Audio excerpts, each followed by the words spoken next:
on this guilt trip to control us. So I really like the associated view in Christmas. Don't be bad, be good. Everybody should know that. It doesn't have to be explained to you. If you're hurting people, then that's not cool. If you're not hurting people and you're having a good time, then we have to revamp our whole concept of what that really is. Yes.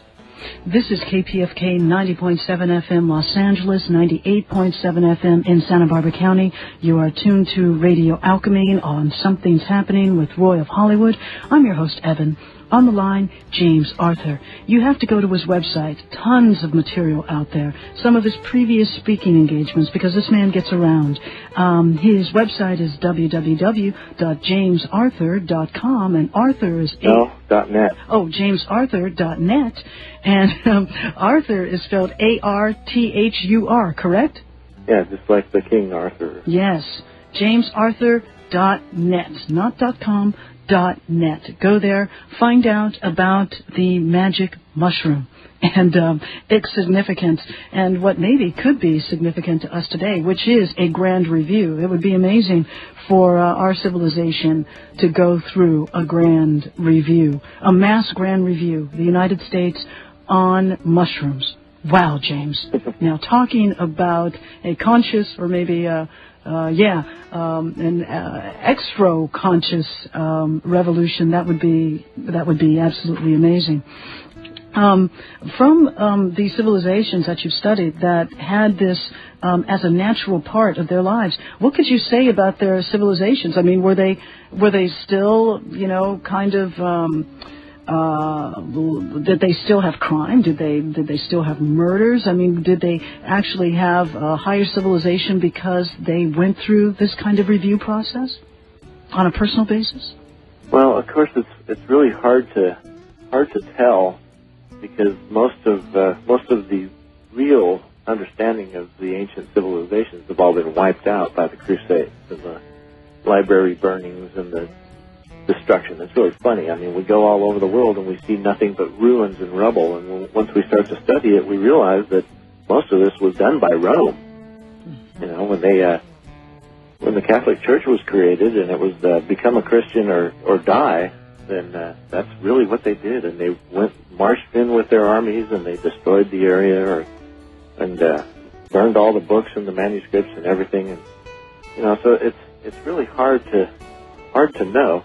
I mean, Christianity has at its core a lot of these same concepts, but of course Christianity is a bad representation of all these concepts because it's adopted these ideas and changed the meaning of them for its own political, religious purposes, and so it's hard to say. I mean, I could foresee there's a book out called Walden 2 that's really interesting that talks about society, a society made by people that's outside of the world concept, and that's really, really a good one. I like to study the writings of Wilhelm Reich because when he talks about the psychology that's associated with freedom as opposed to fascism, like in his book, he's written a book called The Mass Psychology of Fascism, where he talks about these patriarchal concepts and how they've destroyed human from the inside out by foisting these beliefs on humans that are contrary to nature.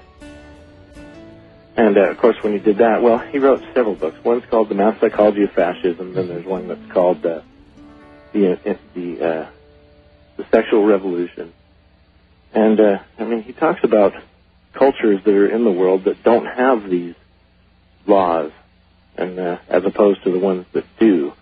Because remember, the 10 Commandments are also like the 12 negative acts of Egypt, and they're like the laws of Hammurabi of Mesopotamia. So we have a pretty good idea of what happens when people try to observe these laws.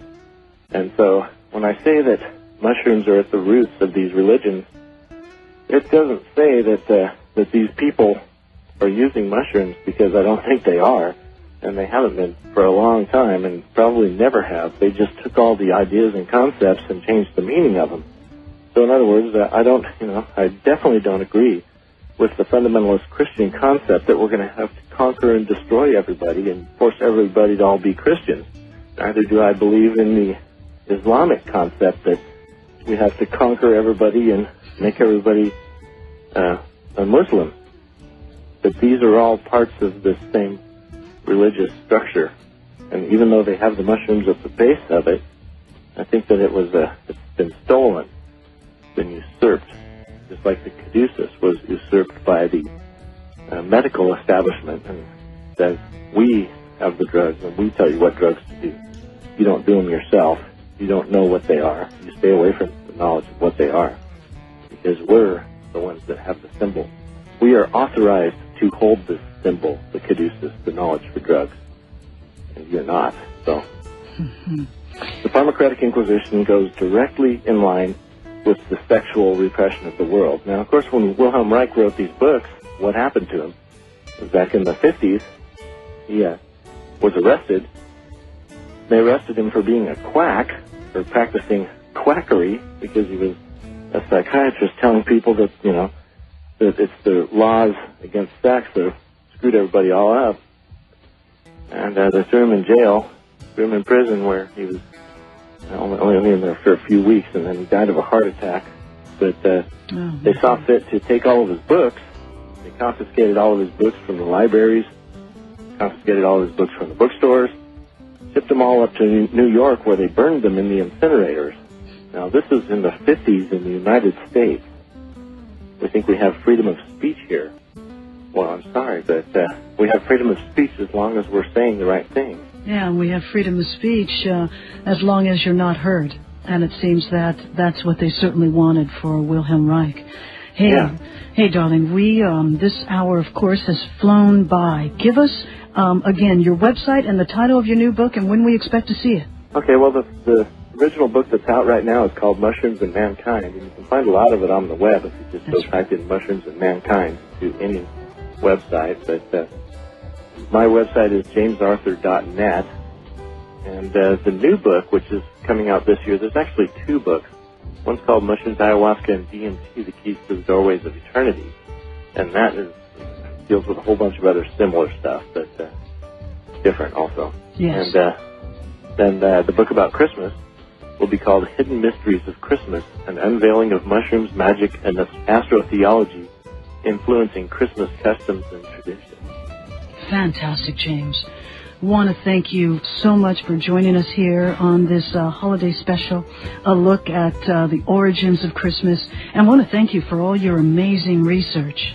And can't wait to talk to you about your book on DMT, ayahuasca. That sounds amazing. So will you come back and talk with us about that? Certainly. Fantastic, sir. Hey, well, look, have a great holiday season, and we will see you very soon. And, darlings, stay tuned for the second hour. We're going back into a political genre because I tell you, like Dick Gregory said, recess is over. We got to get busy. So we're going to be talking with Sherman Skolnick about counterfeit money in the United States. Stay tuned.